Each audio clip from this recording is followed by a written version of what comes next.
Today we're looking at the Wire Ampacity Calculator, NEC Table, which determines the current carrying capacity of electrical wires based on National Electrical Code standards. Let's walk through each input field. First, select your Wire Gauge AWG from the drop-down menu. You'll find options ranging from 14 AWG down to 40 AWG. For this demonstration, I'll use 10 AWG.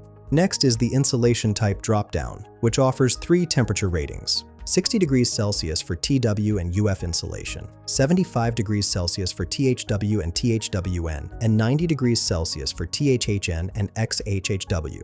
I'm selecting 75 degrees Celsius. The number of conductors drop-down accounts for D rating when multiple conductors are bundled together. Options range from 1 to 3 conductors up to 41 plus. I'll keep this at 1-3. Finally, enter the ambient temperature in Celsius, which defaults to 30 degrees. I'll leave this at 30. Click Calculate Ampacity. The calculator will display the base ampacity for your selected wire gauge and insulation type, along with any adjustment factors applied for conductor bundling and ambient temperature.